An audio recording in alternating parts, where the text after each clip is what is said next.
I want to turn to you, Mona, and I want to acknowledge that Mona is sick, and she bravely came here, which we're so grateful for. And I promise not to make you do too much heavy lifting. We're going to try to go as easy as possible.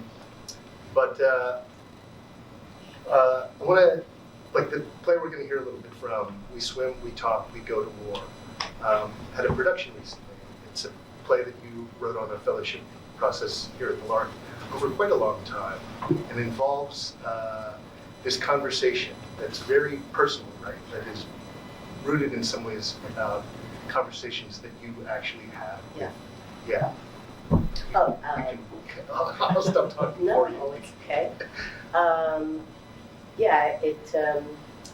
It was my Middle East America commission, and I was really kind of for the first time writing about the experience of feeling, I've written about the Middle East and characters who are in the Middle East and they go other places, but I'd never really written about being like Middle Eastern American, and really that half in and half out thing. But the play was sparked or inspired by conversations I had with my real actual nephew in San Diego, which is where I'm from, on these Pacific Ocean swims that we took. And it was sort of the first time that we experienced each other as like adults, or he experienced, I was like a fun aunt before then, but we were having like a real conversation the way you can when you're swimming. And,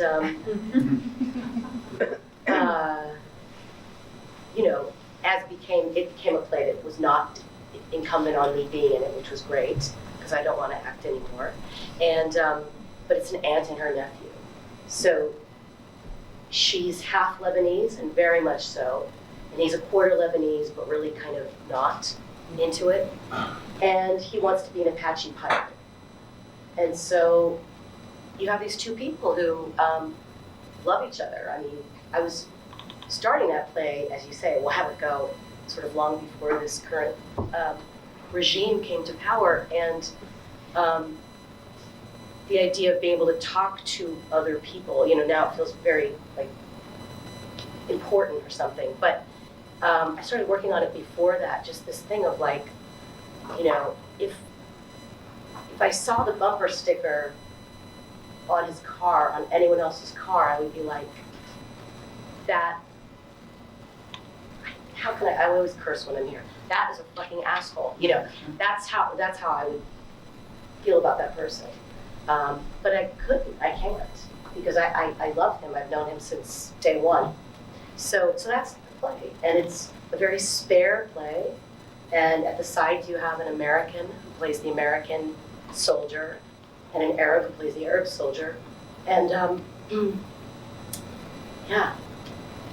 Yeah, I'd love to unpack this a little bit, because I know that it's so potent, and I think you're so brave to go all the way in a lot of ways with this play. Like go for the hard conversations and not shy away from those moments when it becomes really difficult to understand and connect with the people you love. And I know that you've written, like, through the Vagrant trilogy, The Way West, and in this play in particular, a lot about things that echo parts of your family history. And so I'm really curious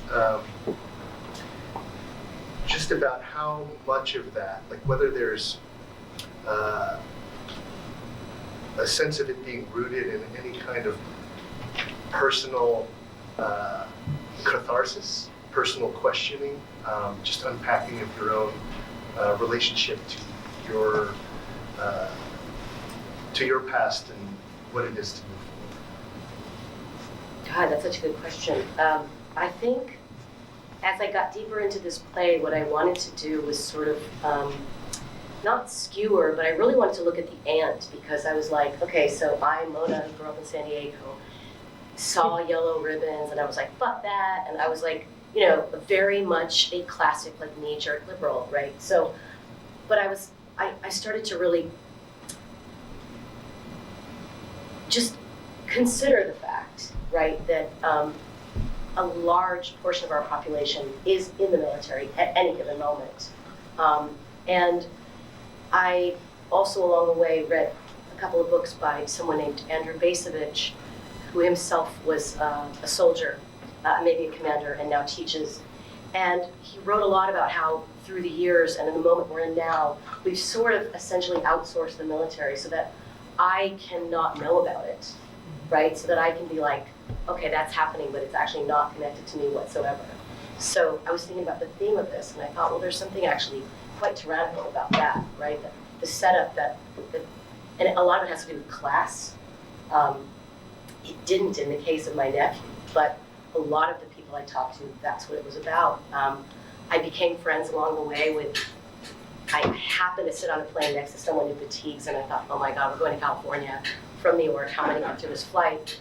But he was in between tours in Afghanistan, and he was so smart, and he had this vision for himself when he was done to get out and turn houses around and make money, which is actually what he's doing.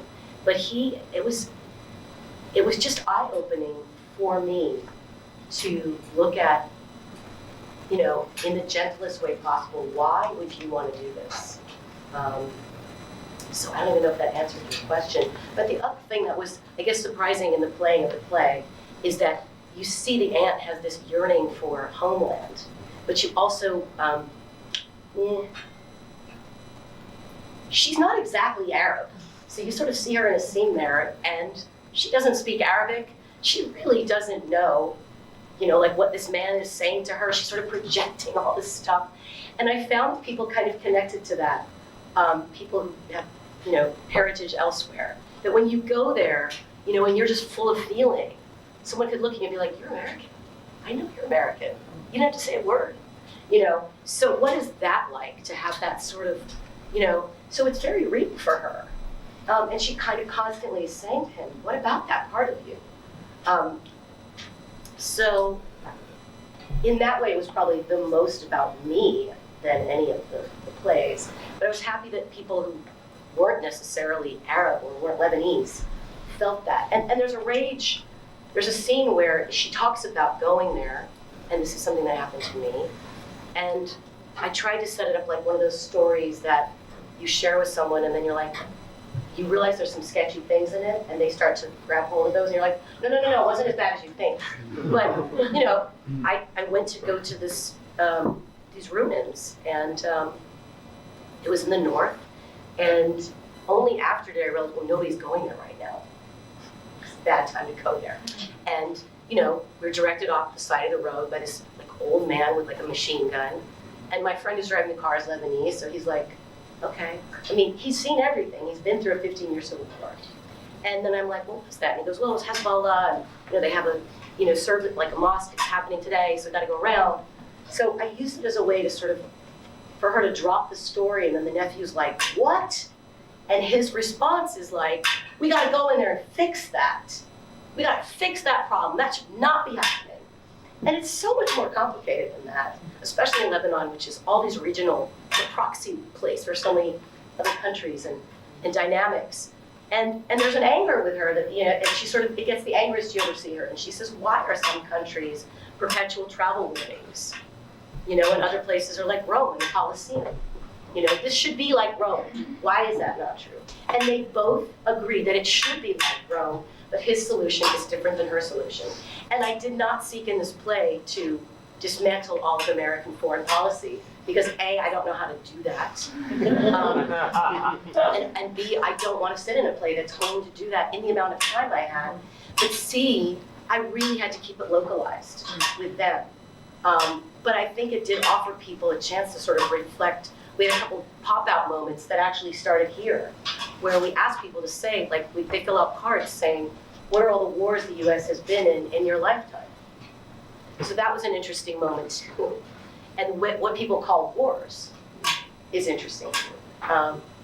So, yeah, I feel like, I don't know if I'll write another play like that, but I feel like something about that reflection on who I am as a citizen and as this half in, half out, my own identity. There may be more work that comes from that. Yeah, I don't know, did that answer your? Totally, and this might be two questions. They're sort of forming it in my head, but I'm really curious about that impulse, and also, like, related to the thing we were talking about before about agency and responsibility. I know that you,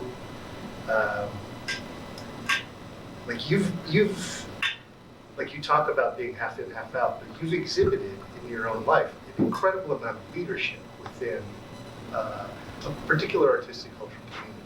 You co-produced the Middle Eastern Youth Fest with Atlantic. You started on a very grassroots level last year a Middle Eastern writers group here at the Lark that you're expanding in the current year. And you just seem to be, and through your time as the MEA Fellow here several years ago, have demonstrated this urge to want to gather people, to create community in a way that is both organic and responsive to the needs of the writers in those groups, and not even just writers, but directors, actors, and other artistic collaborators within that cultural, that American cultural context. And I'm curious about, how that impulse, that leadership impulse, corresponds with the artistic impulse, and the aspect of your play is that exhibits, I think, a kind of leadership as well. Like in the play we just heard, this yearning to connect, this intimacy, not wanting, like as you said, not wanting to dismantle U.S. foreign policy, but really earnestly wanting to engage with polar opposite political ideologies in this way where the stakes are the stakes of family. Mm-hmm. Their stakes are as high as international geopolitics. And I think I asked several questions there, so you can pick and choose how you respond to it. I don't even feel it necessarily like a leader. I'm just, I've seen communities like Keith Joseph Atkins, the new Black Fest. Obviously, there's been Noor Theater. I mean, there have been other Middle Eastern theater communities, but we didn't have a writers group. I've seen Mayi and what you guys have done. So I was like, I want to have that. I want to create that space. And then I really want to acknowledge the Lark for making that possible, which is huge. So, and part of it is just, if you sit in the room with like 3 actors or writers who are like Iranian American or whatever, Lebanese American, particularly actors, in about 2 minutes what's going on out there, because they will tell you their auditions are for Ahmed, the terrorist, or the newest thing is that he might be a terrorist, or the terrorist friend. I mean, and I'm joking, but it's real. That is what's out there. And of course, that's because that exists in the world. But to start there and to see it all through that filter is wrong to me, and ignoring our own U.S. foreign policy. How did we end up in this place? But also, it's just that thing that sounds so cliche, but these are human beings, right? So, so trying to complicate the narrative, and I think, I don't know how other people, I don't want to use the word, give everybody else that phrase, but I've heard other people use that phrase. So, I don't particularly set out to write like noble Middle Eastern characters. I'm not interested in that either. I want to write them as complicated as, the Tyrones in Long Day's Journey into Night, and make it interesting and funny if I can. So, as far as that, I feel like, it's just sort of deciding to like create something. And if I need to be the leader, like right this second, I will be. But I'm so happy if someone else is like, hey, I'll run that group. But we needed that space. We really did need that space. And what's nice in the Middle Eastern American Writers Group is that, I don't know all of Iran's most current history, but I'm definitely probably, maybe this sounds snotty, I'm not going to hear it in a way that is typically American, which is to start with, you are the enemy, your women don't get to do anything. You know what I mean? It's going to be, I'm going to have a different approach just because I've been exposed to that narrative, So in that room, what's helpful is that we can all sort of share that stuff and tell those stories. Yeah.